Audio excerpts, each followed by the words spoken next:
30 साल के रोहन, जो मुंबई में मार्केटिंग प्रोफेशनल हैं, खुद को पैसों के मामले में समझदार समझते थे। उनके पास एक अच्छी नौकरी, ठीक ठाक तनख्वाह और आगे बढ़ने के मौके थे। ऊपर से सब सही लगता था, लेकिन अंदर ही अंदर रोहन एक आर्थिक संकट से जूझ रहे थे। उनकी तनख्वाह अच्छी थी, जिसकी बहुत से लोग ख्वाहिश करते। हर महीने उन्हें तनख्वाह मिलती और उन्हें लगता कि वो सही रास्ते पर हैं। फिर भी हर महीने उन्हें गुजारा करने में दिक्कत होती थी। अच्छी कमाई के बावजूद उनका बटुआ अक्सर खाली रहता और बिल बढ़ते जाते थे। पैसों की तंगी का स्ट्रेस हमेशा बना रहता था। वो कर्ज और चिंता के इस चक्रव्यूह से बाहर निकलना चाहते थे। ऐसा लगता था जैसे वो पैसों की परेशानियों के जाल में फंस गए हैं। वो अक्सर खिड़की से बाहर देखते रहते, सोचते रहते कि आगे क्या करें, पर कोई हल नहीं सूझता था।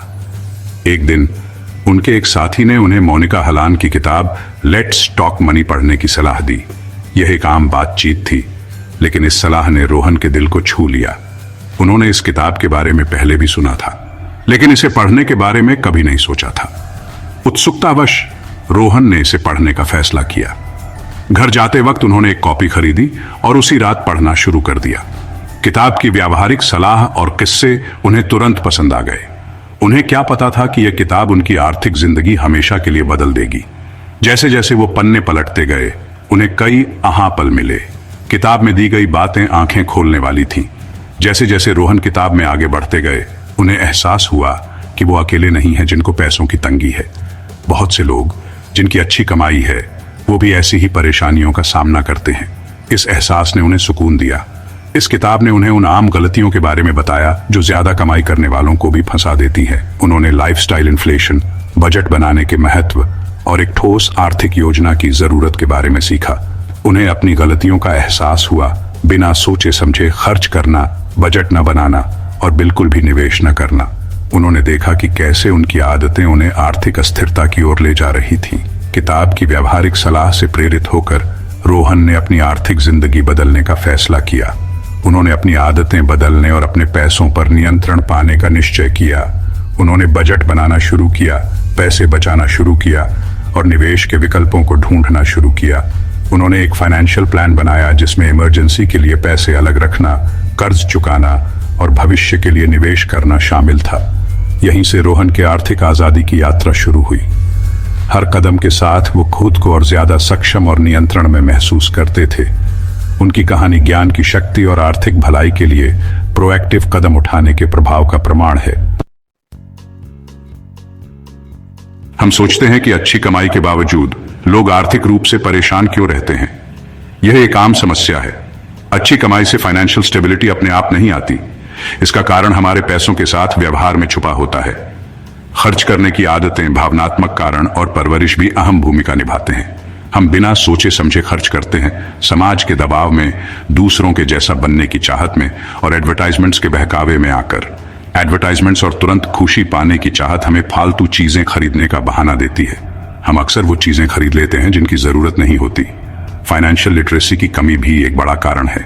हमें पैसा मैनेज करना, बजटिंग या सही तरीके से इन्वेस्ट करना नहीं सिखाया जाता। इस जानकारी के बिना हमें फाइनेंस की जटिल दुनिया में खुद ही रास्ता ढूंढना पड़ता है और हम गलतियां कर बैठते हैं। जानकारी की कमी से हम गलत फाइनेंशियल डिसीजंस लेते हैं, जैसे ज्यादा खर्च करना, कम बचत करना और कर्ज को ठीक से मैनेज न कर पाना। ये गलत डिसीजंस हमें कर्ज और आर्थिक असुरक्षा में फंसा देते हैं और इससे बाहर निकलना मुश्किल हो जाता है। क्रेडिट कार्ड्स और लोन्स आसानी से मिल जाते हैं, ये सुविधा देते हैं, लेकिन इनके साथ ज्यादा इंटरेस्ट रेट्स और फीस भी आते हैं। ये फाइनेंशियल टूल्स हमें ज्यादा खर्च करने के लिए लुभाते हैं, जिससे हम एक ऐसी लाइफस्टाइल जीने लगते हैं जो मुश्किल हो जाती है। इसका नतीजा कर्ज के चक्रव्यूह में फंसना होता है, जहां हम पेमेंट्स करने के लिए भागते रहते हैं और ज्यादा कर्ज में डूबते जाते हैं। इन बातों को समझना ही फाइनेंशियल स्टेबिलिटी की ओर पहला कदम है। वीडियो को लाइक करें ताकि हमें यह महसूस हो कि आप हमारी यात्रा में हमारे साथ हैं। आपकी सराहना हमें और प्रेरित करती है। ज्यादा खर्च करना एक आम फाइनेंशियल ट्रैप है जो हमारी फाइनेंशियल वेलबीइंग को खराब कर सकता है। नए फैशन ट्रेंड्स को फॉलो करने, महंगे रेस्टोरेंट्स में खाने या लेटेस्ट गैजेट्स खरीदने का लालच बहुत ज्यादा होता है। क्रेडिट कार्ड्स और लोन्स की आसानी से उपलब्धता इस प्रॉब्लम को और बढ़ा देती है। हम अक्सर अभी खरीदो बाद में भुगतान करो स्कीम्स के झांसे में आ जाते हैं, बिना लॉन्ग टर्म नुकसान को समझे। क्रेडिट कार्ड स्वाइप करने से पहले खुद से पूछें कि क्या आपको सच में उस चीज की जरूरत है। बजट बनाना और अपने खर्चों पर नजर रखना आपको यह जानने में मदद कर सकता है कि आप कहां बचत कर सकते हैं और फालतू के कर्ज से बच सकते हैं।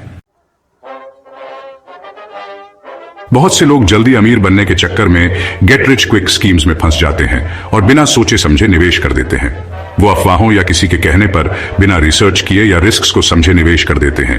इन रिस्की इन्वेस्टमेंट से अक्सर बड़ा फाइनेंशियल लॉस होता है और लोग ज्यादा कर्ज में डूब जाते हैं।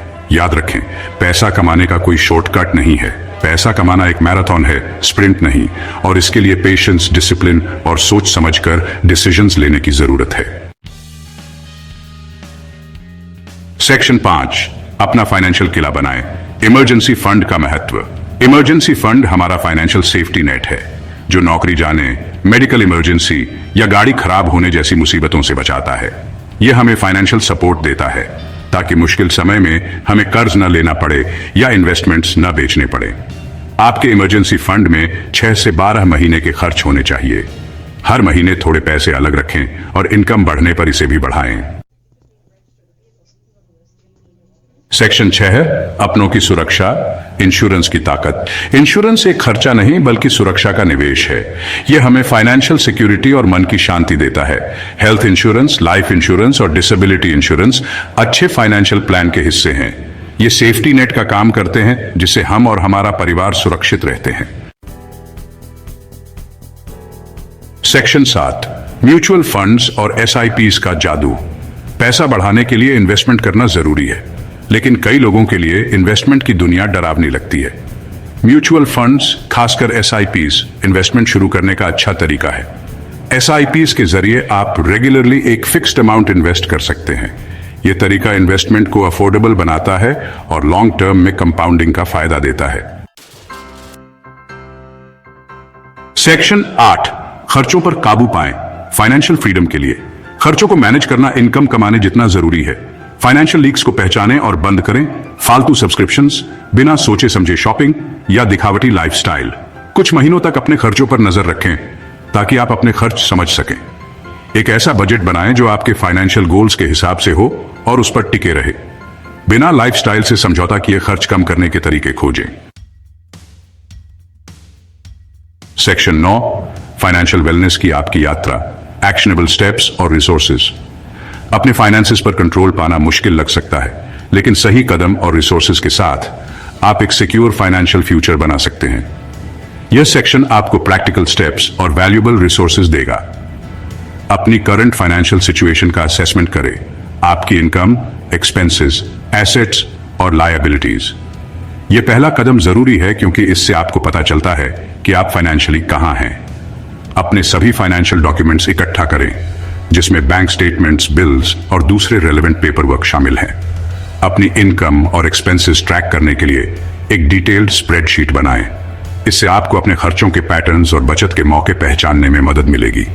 इंप्रूवमेंट वाली जगहों को पहचानें और रियलिस्टिक फाइनेंशियल गोल्स सेट करें। चाहे घर के लिए डाउन पेमेंट बचाना हो, कर्ज चुकाना हो या इमरजेंसी फंड बनाना हो, क्लियर गोल्स से आप मोटिवेटेड रहेंगे। अपने गोल्स लिखें और उन्हें छोटे मैनेजेबल स्टेप्स में बांट लें। इन गोल्स को स्टिकी नोट्स या व्हाइट बोर्ड पर लिखें और खुद को याद दिलाते रहें कि आप किसके लिए काम कर रहे हैं।